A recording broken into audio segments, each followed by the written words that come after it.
Thank you for tuning in for the second part of our four-part COP27 series.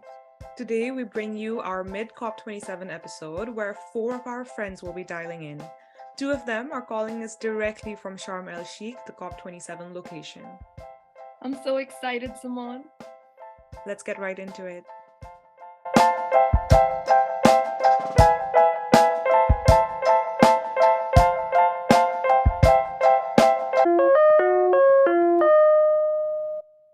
To kickstart our mid-COP27 episode, we have another Raunak dialing in. Hi, Raunak. Thank you so much for joining us today. Thank you for having me, both of you. Tell us about yourself. What are you up to right now? Well, right now I'm taking a sort of a break almost. I've been working on a book for the last 2 years, and I've just submitted the manuscript recently. So I've decided to give myself a break. I've just been hanging around family. I'm also applying to a few PhD programs now, so I've been busy with that. And also, I'm sure you know, but this election season in Nepal right now. So it's quite interesting to see what's on the agenda for candidates for this election and what is not on the agenda. And unfortunately, climate change has not been in the agenda. Environmental concerns have not been in the agenda. Congratulations on the book. We Thank are you. very excited to see it in fruition and to read it. Let's get into the questions. Jared, we know that, you kind of have an interest for geopolitics. So, so looking at the current geopolitical situation, how do you think this is affecting COP27? I think so. This week there is also a G20 meeting taking place between obviously the biggest countries, quote unquote, and a lot of issues there are to do with security issues. So the big headlines for that is going to be Xi Jinping and Joe Biden are meeting for the first time, and because of this, any other issues are just out the door, right? They're meeting for the first time face to face. They're talking about security issues such as Taiwan. And of course, with what's happened in Russia and Ukraine, climate change and environmental concerns are sort of taking a backseat, even though I find it funny because I believe that the conflict has actually sort of exposed Europe's reliance on natural gas, especially as we've seen in Germany. I believe Germany rely, I think, 49% of their gas on Russia. Poland is like 60%. I believe Austria is even higher. So there are other security concerns that these politicians believe are more important than climate change. I think it's the whole thing about people not taking climate change seriously. They believe it's like an environmental niche. It doesn't come into contact with other things such as security, economics, even though these things are very related. So I think because of this, it's not going to find a place within, let's just say, the zeitgeist, the talks happening in G20. I believe in COP, it will be, of course, because it's climate oriented, there will be more talks about climate change and environmental concerns there, but I believe there'll be more of a lip service as opposed to a credible commitment for many of these countries. Yeah, thank you for explaining that very well and simply. And moving on to our next question, lots of media outlets have been referring to this COP as the African COP. And talking a little about this, GECF members, countries that include Algeria, Egypt, Mozambique, agreed that COP27 and next year's COP at UAE present a great opportunity to make case for gas in the energy transition and efforts to meet global development goals. And Sitashma is going to add a little to that. Similarly, we have seen European countries, including Germany and Italy, being criticized for encouraging governments and countries such as Nigeria, Mozambique, and Senegal behind closed doors to develop and export their fossil gas reserves, what is now dubbed as Dash for Gas. Though this issue did not make it onto the main agenda at COP27, do you think African nations should be supported to extract and export natural gas as part of the clean energy transition? Or like activists have been claiming, is this just another way to greenwash gas? So I believe this whole dash for gas and then this whole advocation of using gas by African countries and European countries is based on two logics, right? The first logic is the belief that gas is a cleaner alternative to coal and petroleum, which is normally used. And this is a flawed position because scientists have shown that gas is as harmful to the environment as these other forms of fuel. In fact, I think methane is more harmful to the environment than carbon dioxide. And I think one thing to mention here is that these countries, especially Europe, are not actually well intentioned in their advocacy of natural gas. It's in fact to meet the demands for natural gas that is now, well, they were very dependent on Russia for natural gas, and we've seen what the consequences of those are. So they're diversifying their sources of natural gas. So, and then an issue with this is you need to transport the gas from Africa, where most of these countries are, to Europe. And you either need to do this through pipelines, which is very resource intensive, environmentally intrusive, which obviously has a great impact on nature. But also, if we're talking about things apart from environmental concerns, this has social concerns as well, because you'll be displacing people from their lands. And the best way to extract gas, the most popular way, is fracking, which of course requires a lot of energy itself, and it has environmental concerns such as earthquakes. Another way to actually transport the gas is turning it into a liquid state. But for this to happen, you need to ship it and you need to store it at a minus 162 degrees, which obviously, again, requires a lot of energy. And then the second logic is that gas is sort of an intermediary between the more harmful fuels that we talked about before, coal and petroleum. And it's an intermediary between these forms and more renewable energy sources such as hydropower, solar power, wind power. And the belief is that by exporting gas, these countries will make more money and therefore will have more resources to put towards cleaner energy. But then I think this whole thing becomes quite hypocritical because these countries in Europe, they have the money and the resources to do this, to go into cleaner energy themselves. But no, they're the ones who are pursuing new avenues for natural gas. So it makes no sense if countries like Germany, like Italy, who have the resources to transition towards renewables have not done so. So how can we expect other countries who may not have the resources and expertise to do the same? So I feel like the climate activists are quite correct to point out the greenwashing that has been occurring in terms of this. And just to add to that, you did mention the social impacts, right? So I think with reports that claim that Europe is just trying to make Africa their gas station, and they're just trying to lock them in this lock them in this long-term dependence on fossil fuels, I think it raises a lot of environmental justice questions as well.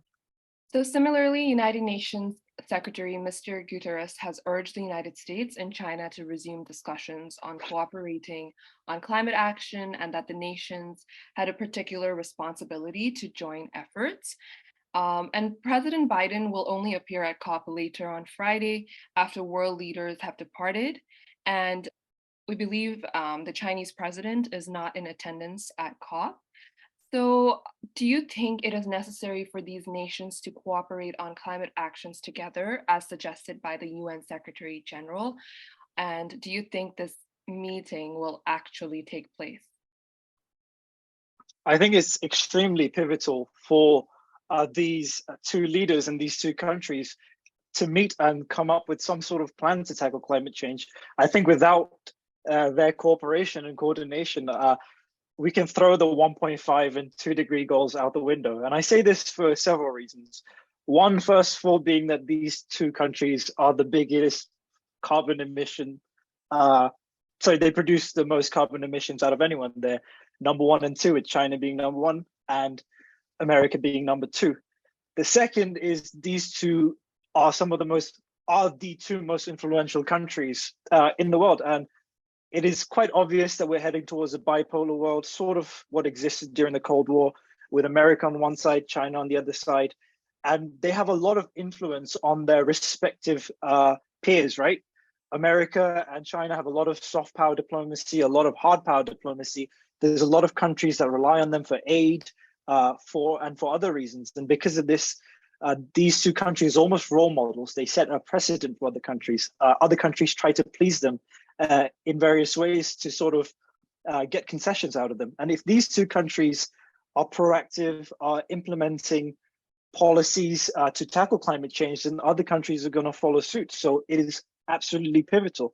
And then another reason is because if the relationship between these two countries become more antagonistic, we're looking at a security dilemma between the two countries where they each take turns building up their militaries, and we already know how much of a polluter the military sector is in the world. And then finally, you're right, they are meeting soon. But are they going to have the climate discussions within the discussions they're going to have? And as I mentioned earlier, I think this is very unlikely because they're talking about national security issues more. So I think Taiwan is the main issue on their agenda. I'm not too sure if climate change will find a place in that meeting. I hope it will, but it's very difficult to say. Right. And talking a little about the US, right? It signed the Paris Agreement in 2015, withdrew from it 2 years after, and did not rejoin until 2021. And now with the upcoming midterms election at the start of COP27, where do you think US is headed climate-wise?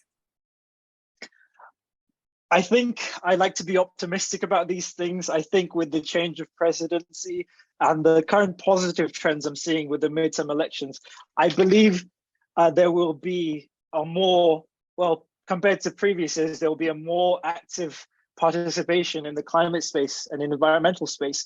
But again, it's the difference between actual credible commitment and just paying lip service. Like these countries, a lot of them that we say are progressive in terms of climate have been involved in this since for like the past 20, 30 years in these meetings, but obviously nothing's come to fruition. Emissions are still increasing. I'll give you one example. So in 2009, in the COP Copenhagen, the developing countries agreed to give 100 billion to less developed countries so they can transition easily into a more renewable energy dependent countries. But of course, this hasn't happened. And we can't blame Trump or someone like this every single time. These were countries that we deemed to be progressive in terms of environment, and they didn't reach that commitment. They haven't reached the commitments they signed. And I think it's unfair just to blame the US and their previous regimes, when in fact the other regimes are just doing the same thing, but aren't as abrasive about it. So I think credible commitment more than just showing up. I think that's what's more important. And I hope that will be the case in future negotiations. I totally agree. I think it's very easy to play the blame game. And you've raised like a really good point. It kind of sheds light on loss and damage, right, Simone?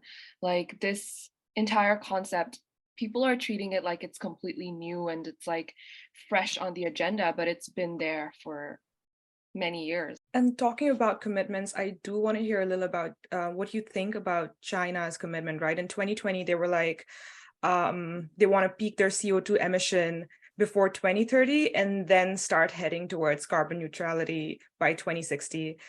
And what do you think about this? I think, if I'm being completely honest, that's leaving a bit too late. We've seen, China's the biggest emitter of carbon emissions right now, and that's quite high. If it's still not peaked yet, if it's still taking another 8 years to peak, we can only imagine how much that's going to go up.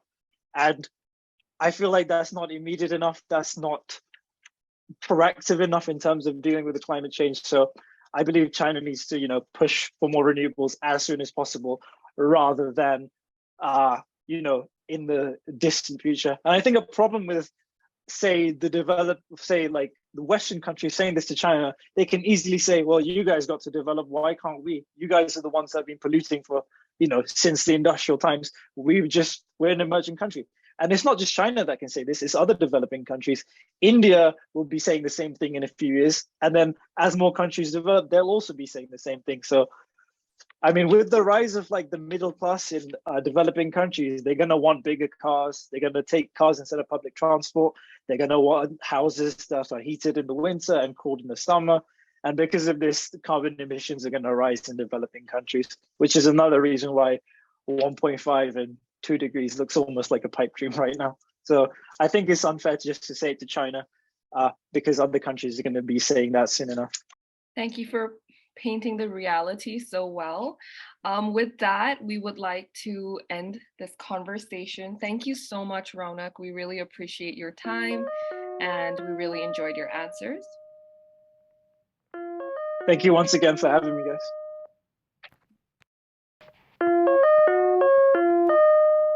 Next, we have Isaac dialing in directly from Sharm el-Sheikh, Egypt. Thank you so much for giving us your time. We really appreciate it. Despite, you know, you're literally in Egypt right now. But let's start. I'm sure like some of our listeners already recognize you, but still, let's start with a short introduction from you. Tell us who you are and what do you do? Yes, thank you so much. And thank you for the second opportunity to speak here to the community. My name is Isaac Ssentumbwe, and I'm a climate justice activist and a gender and equality enthusiast from Kampala, Uganda. I represent a lot of people who are voiceless, ranging from children, mothers, young women, girls, and my advocacy is around, fighting for the rights of everyone who has been affected by the climate crisis. You're at COP27 right now, so tell us what the mood and the atmosphere there right now. For the record, this is my first COP. I've never been at COP. It's my first COP, and there is a lot, for me to digest. The fact that it's in Africa, it's a different feeling. And even those who have attended the previous COPs, I mean, this is a different COP to them. Everything feels different, from the infrastructure, from how plenaries are handled. It's a different atmosphere, though it's the same event called COP, which brings a lot of people together. Okay, and yeah, the fact that it's happening in Africa, there are a lot of critical issues right now. And then the mainstream issue right now is the progressing, predicament that is happening in Africa, and that is loss and damage. And this is a song that has been sung by a lot of youth climate activists and a lot of interest groups, to raise awareness about, the injustice that are being exacerbated by the climate crisis. And we know the activities, that have brought about all this mess. And that is why we are here. And for the record, there are a lot of youth. The fact that it's my first COP, I'm overwhelmed. Like, there are a lot of youth who are at COP, and they're really, taking center stage, to still at COP, inside COP, to push the messages of loss and damage and the demands of climate finance. So a lot of activities are happening. Actually, today it was like a day organized for actions. A lot of actions have happened since morning. People raising their demands and making the leaders accountable to see that the fight for a sustainable and a livable atmosphere or planet is achieved. Yeah, like Slashma and I looked at the opening speech at COP, and there was this one phrase, right, where it was said, "We're on a highway to climate hell." And it sounded a little grim, but I wanted to ask you, how is the atmosphere there? Are people optimistic, enthusiastic, or is there a little more of like a gloomy kind of atmosphere going on at COP right now? There is nothing spontaneous, or there is nothing that you find people talking about, something of that, that is triggering their minds or provoking their nerves, to talk about it all the time. And I have seen more of people attending side events than attending, the plenaries or those negotiation kind of meetings. So for COP, it has been branded as a meeting of business associates and leaders just to enjoy coffee and have, beautiful meals in their dining halls. So it's still, the issues of climate and the crisis, loss and damage and everything. They're still treating it as business as usual. Yes, loss and damage was put back on the agenda, but we are yet to see, structured, commitments. We're yet to see structured arrangements to see that there is something that also the global community can be able to monitor so that we address the problems at hand. So, of course, like loss and damage is something that we really want to highlight on, and because it did make it to the agenda, like you said. However, the wording around it has been very careful. I think that's the word we would use. Like negotiators have said that the discussion would focus on cooperation and facilitation and not liability or compensation. So how do you feel about this? The fight for climate, the fight against climate change or the injustices that we are witnessing right now, especially loss and damage, which is fundamentally put, on table to be discussed. It's not a gesture for charity. It's a fight, for climate justice. So whatever is being discussed, they're looking at the point of,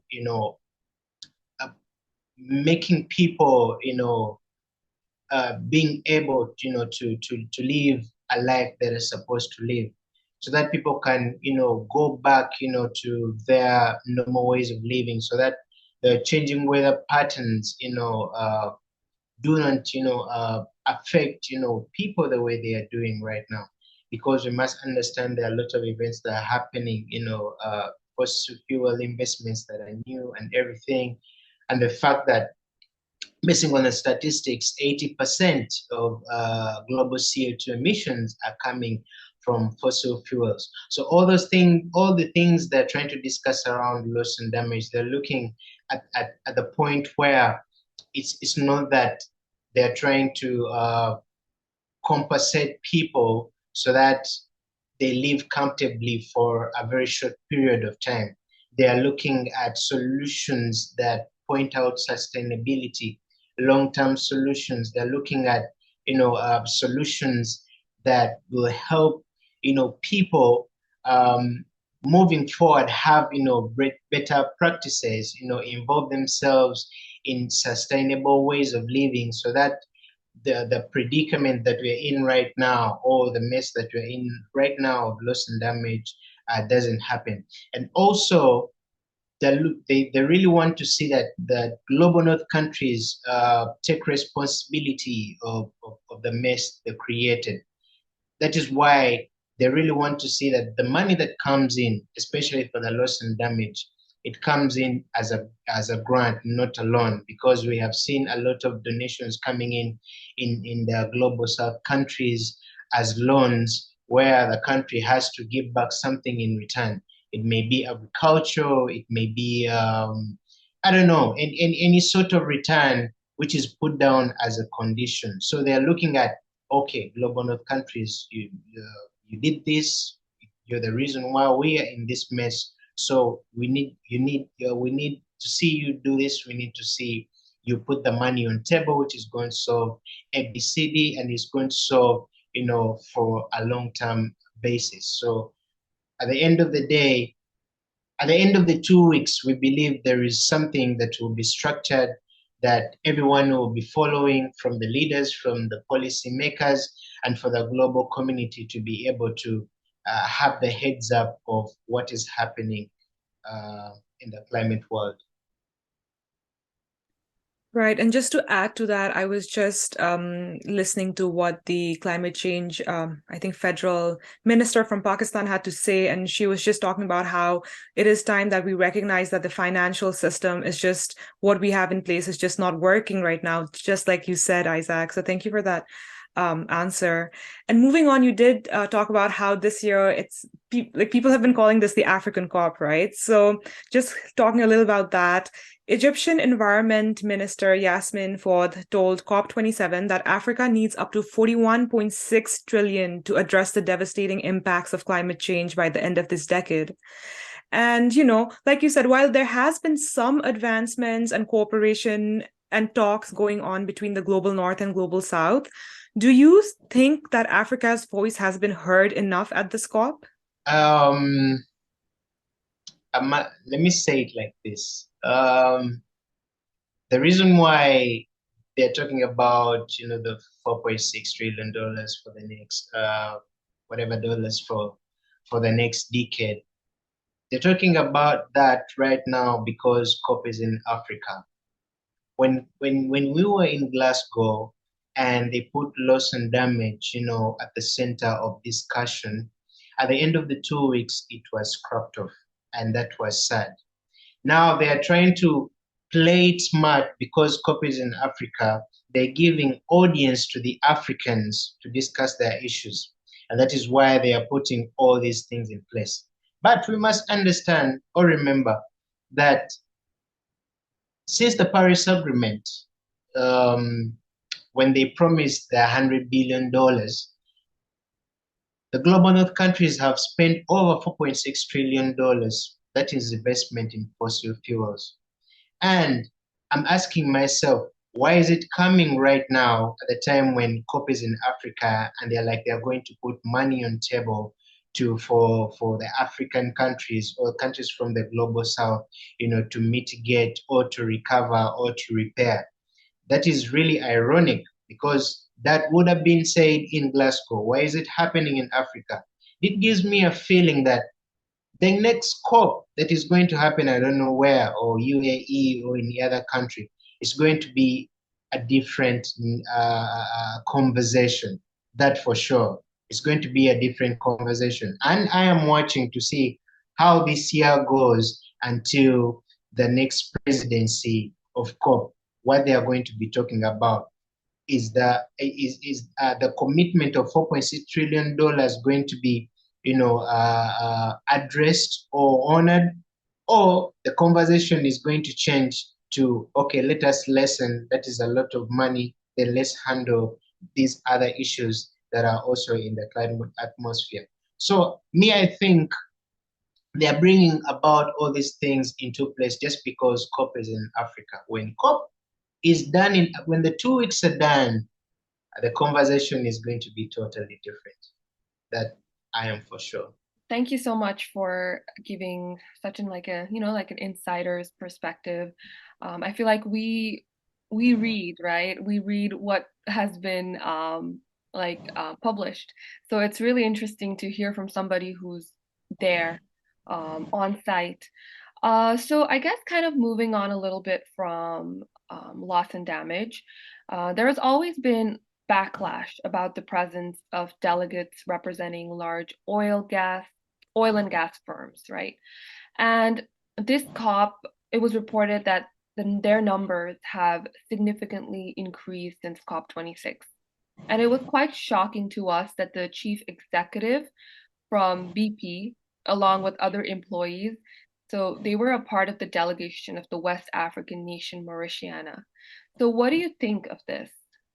In regards to the oil and gas, talk about the big polluters, I think these people have been attending, COP, but they have not been coming out, publicly to show they are present. But the fact that there's a global campaign, against fossil fuels, there's a global campaign to phase out fossil fuels, it provoked, their interest, to publicly come out and really, the fact that they're dealing in the energy sector and the sector which is unsustainable, the sector which is really dirty, they're really interested to know what is next. Is it working for us? Is it not working for us? How do we fix ourselves in there? how do we still remain relevant? But we must also understand that COP has been, taken up or headlined by polluters. It's really an irony to see that a big polluter like Coca-Cola and the rest that we don't know that didn't come out in light, they came out, publicly to say that they are going to be at COP. It is something that I didn't understand. It was outrageous. It was something everyone murmured, even up to now. They don't understand why do we have these big polluters at COP? Why are they doing at COP? So it takes me back, to the question of is really COP, whatever, COP27, taking in the sense of its moral, responsibility to take care of the people and the planet, or it's all about, collecting money from the big polluters so that they can have, their events, successful. So I think these people have been there, and the fact that COP, over the years, has been, branded as a COP which, yields sweet nothings. They talk about things, but they don't deliver.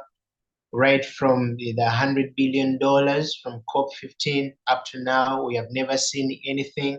Actually, the numbers have doubled. Okay, so it's as I said earlier, it's like an arrangement to collect all the business associates and leaders so that they can talk about their next, endeavors and plannings. So I am not surprised, and I don't know. Maybe next time we are going to see an oil company headlining COP. If we are having Coca-Cola headlining, or sponsoring COP27, yet we know on record it's one of the big polluters. So yeah, that's it. I think it has been a greenwash, and it always be a greenwash. Just adding a little to that comment on like gas and greenwashing, some of the headlines that we've been reading is about how Europe is trying to make Africa their gas station. So basically it's about how European countries, including Germany and Italy, have been criticized for encouraging governments in countries such as Nigeria, Mozambique, and Senegal to develop and export their fossil gas reserves. What do you have to say about this? It goes back to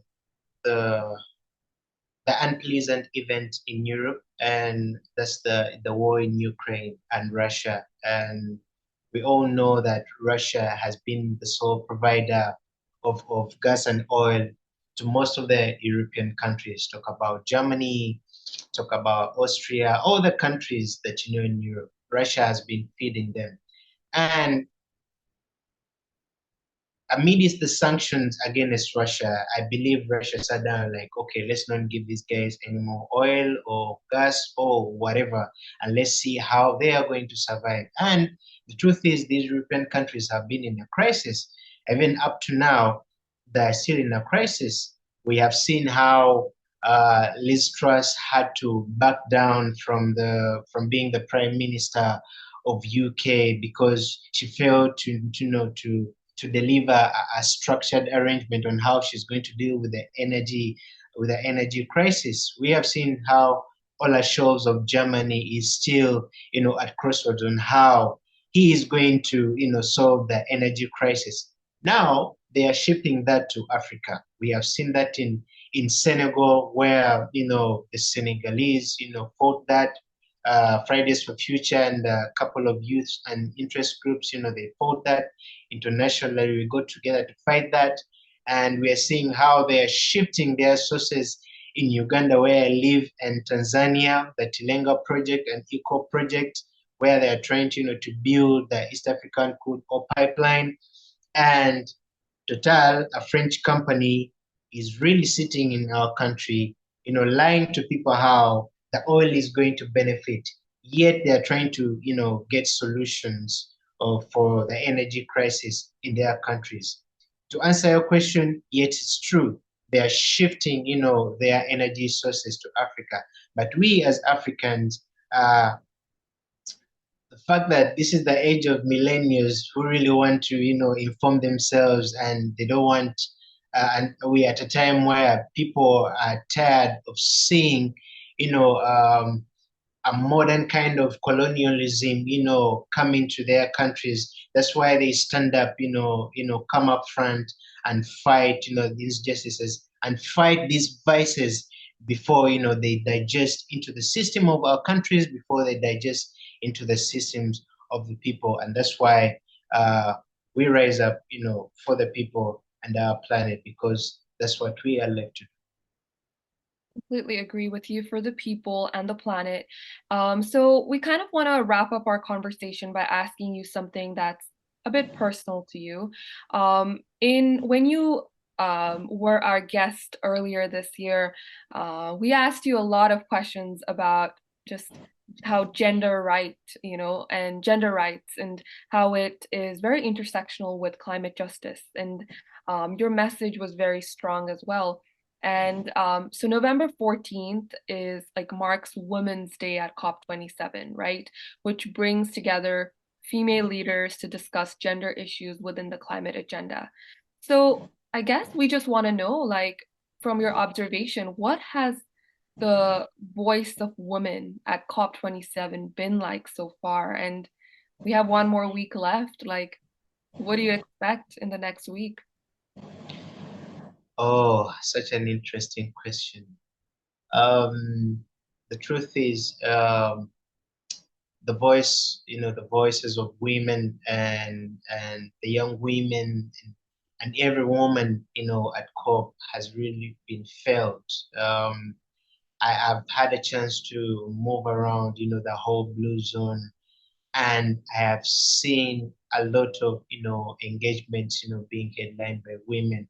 I've seen, witnessed, a lot of platforms, women taking center stage, conveying messages, of hope, communicating, speaking up, for their people. Women are more than men. Their participation is immensely huge, and I believe by the time COP ends, the participation and involvement of women will be the headline in the newspapers, because they really had the hunger to come into these spaces and represent their people. They really had the hunger of stepping up and sit in those decision-making rooms, and they have made it.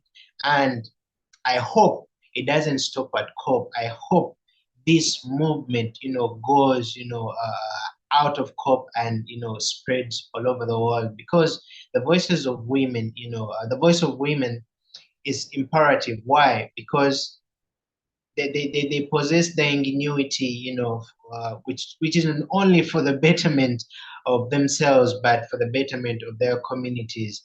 And this also goes back, to the indigenous people. It goes back to, to people in rural communities, in the things they understand best, agriculture and everything, taking care of their households and everything.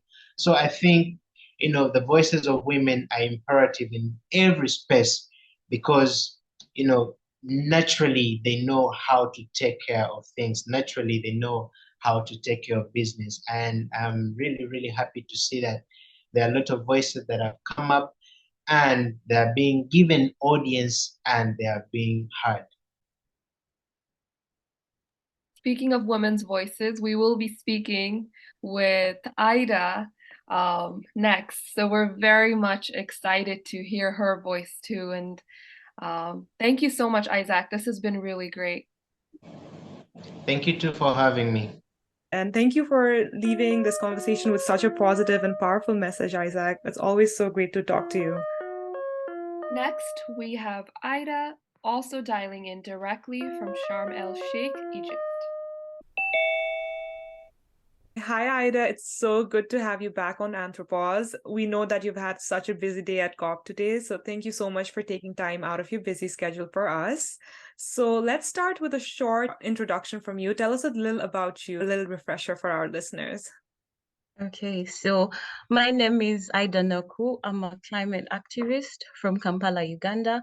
I'm also agenda advocate. I'm part of Fridays for Future MAPA, and I also work with the Rise Up movement in Uganda.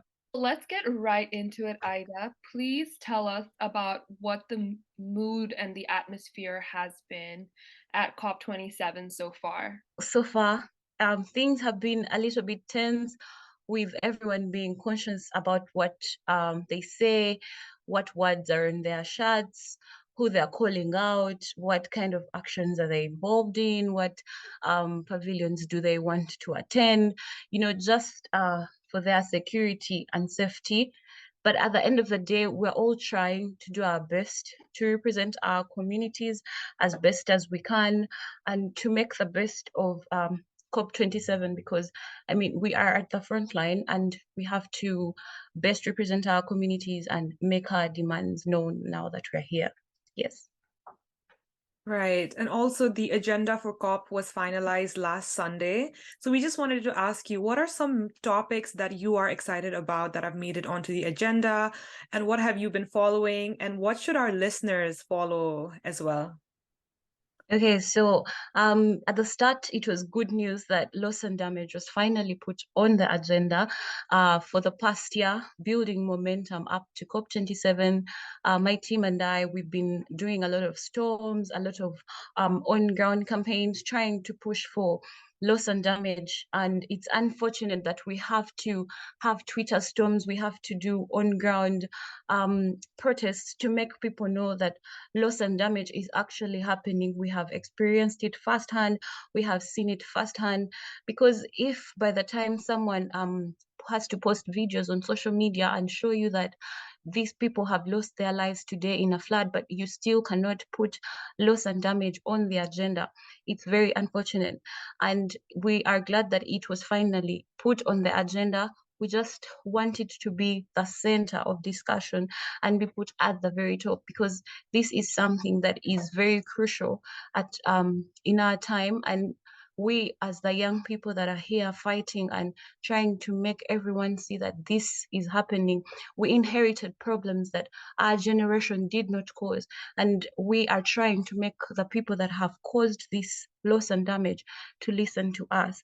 So definitely would recommend our followers, your followers, sorry, to go on, follow loss and damage, push for it to be discussed, to be the center of COP27.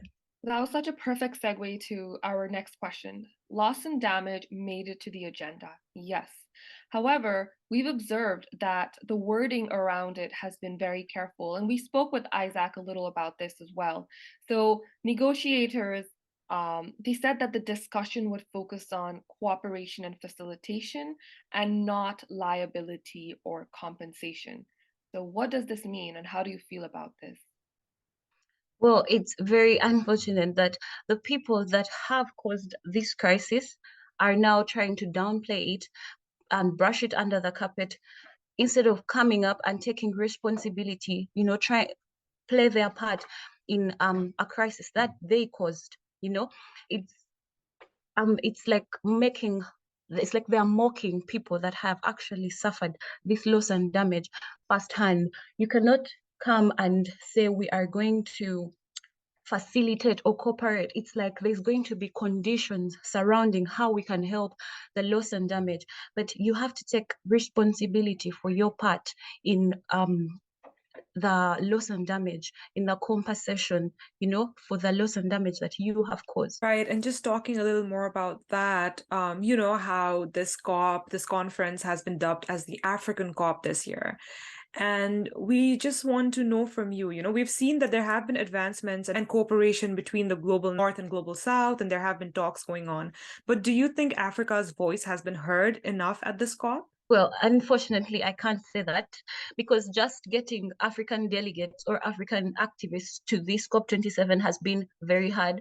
Just getting badges was a very hard thing. Then when it comes to the funding to fund people to come to this COP was another different stories, with accommodation prices going high. And then we have also discovered that the delegates at COP, over 600 of them are from the fossil fuel industries. Why are fossil fuel industry representatives are at a climate summit? And it showed, research has showed that it's 25% more than the representatives of fossil fuel industries from COP26. And that's a very unfortunate statistic. And then when it comes to listening to the voices of African people, this is a COP that is in Africa, but we are not allowed in many rooms. There's a lot of restrictions to what we can do and what we can say. And then loss and damage. Thank you, you have put it on the agenda, but we demand loss and damage facility, but you're making it look like you have to fulfill these conditions. Why should we fulfill conditions for crisis that you caused?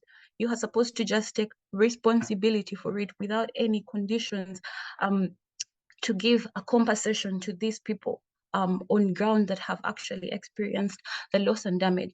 So definitely we have been downplayed. I cannot say that African voices have been listened to at this COP27, because if you are bringing it, it's like having a conference to solve malaria and you bring the mosquitoes into the conference. Thank you so much for your insider perspective. Sitashma and I think we both completely agree with what you've said. And I also wanted to add to that there was a report released at COP27 that revealed that emissions from fossil fuels could actually be 3 times higher than what the oil and gas companies have been claiming.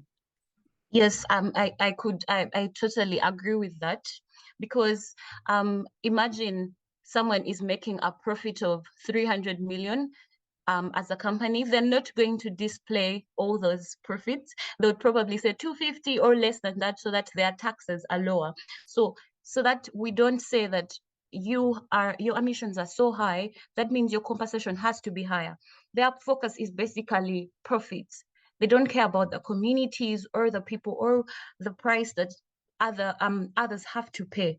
It's all about filling their pockets and filling their pockets. So I agree with that they're not honest about the amount of emissions. Disinformation really looms at large. There is underreporting, yes, but then whatever's reported, there's just a lot of disinformation there too. So, like Aidah, like I feel like you kind of like touched the topic of greenwashing a little bit. Yeah, with our previous question. So first and foremost, another elephant in the room is that Coca-Cola, one of the biggest plastic polluters in the world, is sponsoring COP, okay? And Greta Thunberg, we all know, she skipped COP this year and she accused this conference of greenwashing. And before, it was different. She traveled to COP before and her voice was so large at COP before, right? So what do you have to say about all of this? So prior to COP, this was a very big and major concern on debating on whether we should boycott COP, given a company like Coca-Cola, which is the biggest plastic polluter, even in my own country, sponsoring COP. And Coca-Cola, it has been said that it probably gave birth to the term greenwashing. Yeah, and it has the capacity to actually take responsibility for their plastic pollution, but they're not doing that. So there was a lot of concerns on whether we should boycott. But then again, we are at the front line of this crisis. We have to come and represent our communities, So it's at the end of the day, we had to weigh. Now we are here and we have to make sure that these world leaders actually listen to our demands. Because there have been a lot of pledges from all those COPs, all those agreements signed. There's a lot of pending issues that have and commitments that they have not yet fulfilled. And we are here, we're demanding and trying, but it's like they're just drowning our voices. Yes. And of course, if a person like Greta chose not to attend this conference, and I chose not to attend this conference, I would lose out more than a person from the global north. So I have to come to this conference because I have no choice. I have to make sure that the demands from people in our communities that have suffered loss and damage, especially this past year where we've had a lot of flooding from the east to the west of the country and a lot of drought in the northern region of Uganda, I have to make sure that I'm here and I'm making my demands known. So the loss from the people in the global north may not be felt, but if I don't attend, there's a very huge gap. We appreciate you so, so much, Aidah, and we could not agree more. Like, if you and Isaac are not there, then we are what? Like the global south, and of course, like your country are relying on these world leaders to make the decisions, right? So Yeah. we thank you very much, and we really appreciate you a lot. Right. And, just to step away a little from this topic, at COP26, leaders talked a lot about keeping 1.5 alive. And now, 12 months later, we hear the UN Secretary General said we're on a highway to climate hell. So, realistically, what do you have to say about this 1.5 or even this 2 degree Celsius target? Well, first of all, 1.5 is already hell for many people in the global south. So for me, I don't even think we should be talking 1.5. We should be talking 1 degree and below, because people like those people that keep saying 1.5 have not experienced the effects of 1.5 so far. And you cannot be coming and telling people 1.5, 1.5, but each and every day we are seeing new fossil fuel, oil and gas treaties being signed, and you're not openly calling out these people that are funding these new fossil fuels. You're not calling out the governments that are issuing licenses for these new fossil fuels, but the reason why we are going beyond 1.5 C. And when you look at the climate clock, we only have 6 years. So what happens at 6 years? Some of us don't have time we don't have even those 6 years at all. Yes. So 1.5 is already hell. What is going to happen in the next 6 years? We don't have 6 years. We have now. Why don't we act now? If we are able to invest, since the signing of the Paris Agreement, if we are able to invest over 4.6 trillion in just fossil fuels, then that money can definitely be reverted to more renewable energy. I completely agree with what you said about, it's already hell for a lot of people with just a 1 or 1.2 degree Celsius increase we have till now. And it's just going to get worse. And just to add to that is that the report that came out from Climate Action Tracker on Thursday said that if the policies don't improve now, we are set to hit a 2.7 degree increase above pre-industrial levels. So which is quite scary. Very, very scary, because just being in Egypt these past days, it has been so hot, so hot. Like I expected it to be hot, but it has been so hot. And now, like, that's an adjustment for many people, especially people that are coming from the global north and have not experienced such high temperatures. So it's just a little feel of what actually some people go through on a daily basis. Agree with you, Aidah. So, to kind of wrap up this conversation, so events like COP we've heard that it's been expensive, right? So kind of on a funny note, I guess, we have seen, like Simone and I, we've been seeing tweets where people have expressed how expensive the food is, the drinks are. So what is going on? Okay, so I guess the locals are taking advantage of the fact that they could make quick profits in 2 weeks, but I've been avoiding spending a lot of money so far. We're taking advantage of the breakfast at the hotel and then coming back to spend on dinner. But still you can see that on average in the past 5 days, to be honest, I've spent $300. That's a lot of money for the past 5 days. That's a lot of money if I'm only concentrating on eating breakfast and dinner. Now imagine someone who can't do without lunch. Gosh, like you, what what do you even say to this? It's just, oh my gosh, and you have another week left. So Yeah. yeah. Yes. Well, thank you so much for your honesty. We appreciate it a lot. And this has been so great. We just have so many good things to say about you. And thank you so much for giving us your time despite being so busy. Thank you so much for having me. It was so nice seeing you again. Yeah. Thank you so much. Yeah, thank you. And just keep in touch with us and, have a good rest of the week at COP. Thank you so much. We're rooting for you. Thank you. Joining us now is Lindsay Kuczera. Hi, Lindsay. Thank you for being here. I have heard so much about you from Sitashma. It's so good to finally meet you. Why don't we start with a little introduction? Let's hear about you and what you do. Sure. Well, thanks to Tashma and Simone. Thank you so much for inviting me on today.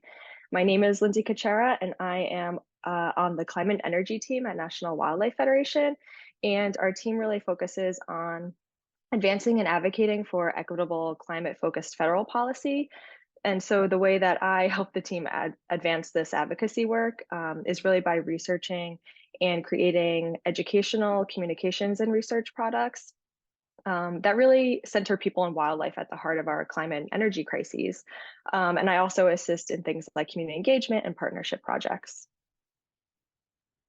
It's been so great working with Lindsay. It's been 5 months since I started my work with National Wildlife Federation.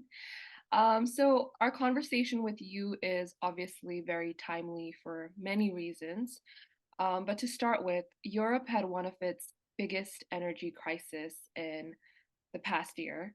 And it, of course, showed us the importance of clean energy. And you recently worked on a critical minerals for clean energy reference guide for the National Wildlife Federation.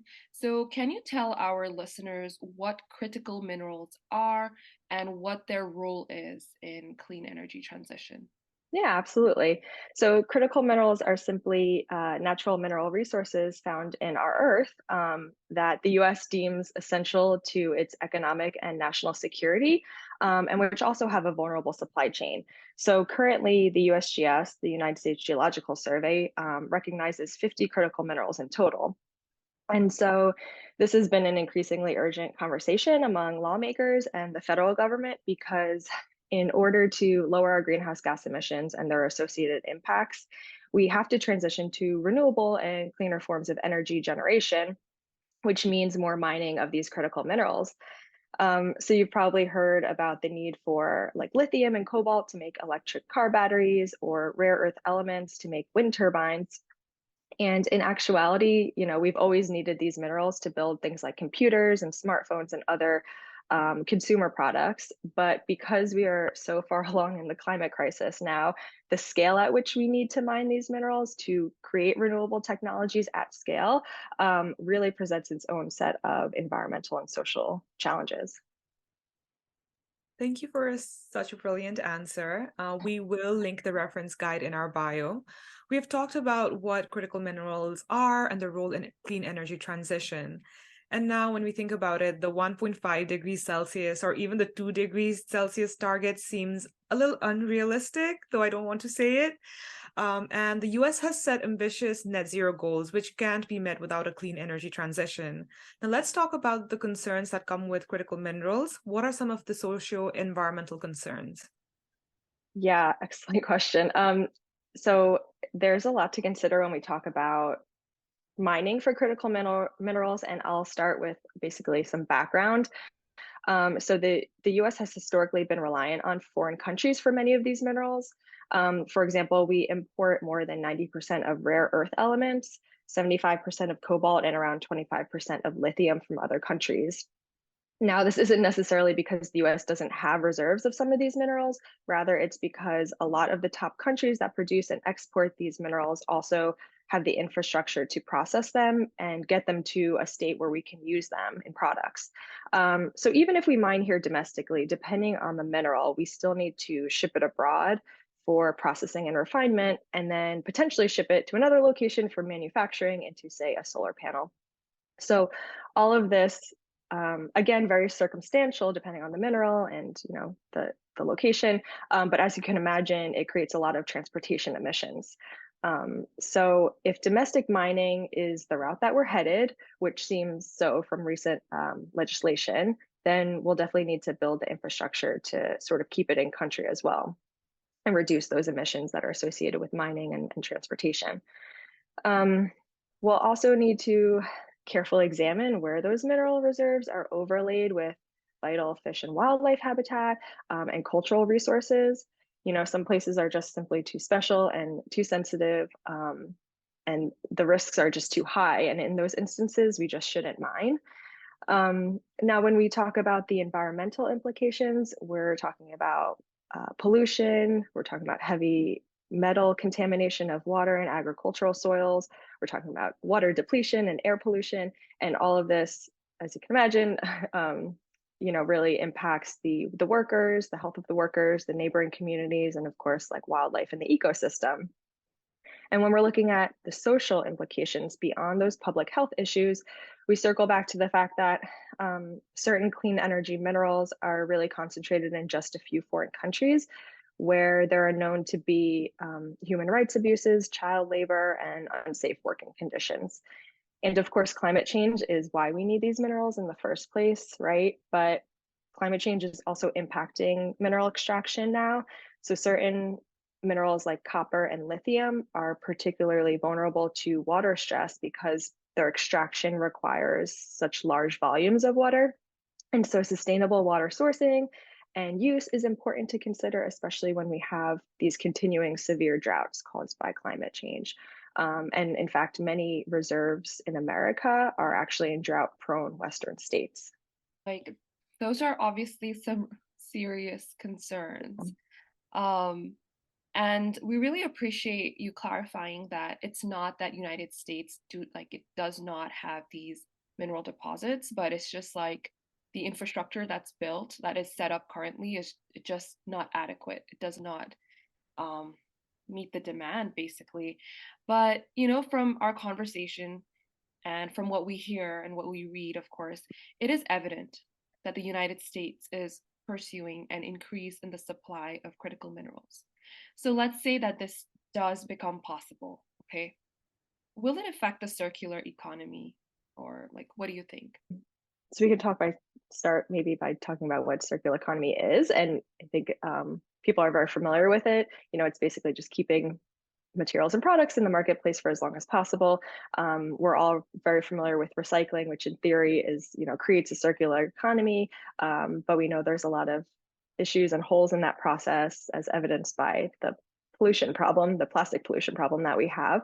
But yeah, if we can make a product and then create like a robust system that incentivizes and makes it really easy for the user to return that product to the manufacturer, then in theory, the manufacturer can break down those materials, reuse them, and create the product over and over again, or create new products. So it's really key that we get closer to that sort of recycling and circular economy for renewables. And the lifespan of certain renewable technologies are, getting longer and longer, and being better than they once were. But the things we can do, there are things we can do before advancing new mining projects. Experts in this space are actually exploring how we can potentially extract rare earth elements from places like abandoned coal mines, or like acid mine drainage at legacy hard rock mines. So it comes down to the fact that we need federal legislation to provide these incentives and improve the economic viability of these alternatives, and for circularity too. Thank you so much for your answer. And now we have a final question for you, Lindsay. Now let's talk about COP. There are talks of critical minerals being a topic of interest at COP27 this year. We know that on the 17th of November, there will be an event organized at the Blue Zone. For our listeners, the Blue Zone is the area of COP27 that is accessible only to government representatives and specific delegates of observer organizations, with the aim to inspire global collaboration for critical minerals. What do you hope will be the outcome of this event? Yeah, this is a delicate subject and very obviously a complicated and intertwined one too. Although no one wants to have mining in their backyard, the truth is that, people in underdeveloped countries that have really suffered through these hazardous working conditions and human rights violations and pollution, in order to extract and send wealthier countries those minerals, for things like our Teslas and our solar panels. And so I'm hoping that this is an opportunity and that the leaders in this event will really prioritize people and the ecosystem first, and develop a strategy for truly responsible and equitable mining that builds, local revenue and sustainable development, and increases clean energy access for those resource-rich, underdeveloped countries as well. And I hope that there are the voices of these foreign countries, historically subject to these issues, have several seats at the table. Like when I read your critical minerals reference guide, like this past summer, that was when I truly understood what critical minerals are and like their role in clean energy transition. I think that it is clear that clean energy transition is not like as straightforward as it might sound. The path to reach there is a bit difficult, and even if we do reach there, like there are like, of course, like stakeholders who are the ones who are going to be, making these decisions, who's going to be affected. So thank you so much, Lindsay. We really appreciate this. Yes, thank you both too. I'm glad that you found the guide helpful. It is a very complicated issue, and just like most things with climate or the environment, it's very broad. It touches a lot of things, touches a lot of different people and environments. So trying to synthesize everything is a difficult task, but yeah, I'm glad that you found it helpful, and hopefully your readers or your listeners will as well. And thank you both so much for having me today. Appreciate your time. Thank you. And just to add to that, it's Decarbonization Day at COP27 today. So what better day to talk to you? Thank you so much for joining us today. Yes, thank you both. Appreciate it. Thank you so much for listening to our episode today. We will bring you another episode of Climate Talks and a long COP27 episode focusing on loss and damage next month. Share episodes with your friends and family. We need to talk more about the climate crisis because it is already here. Please follow us on Instagram and TikTok to keep this conversation going. Links will be attached below.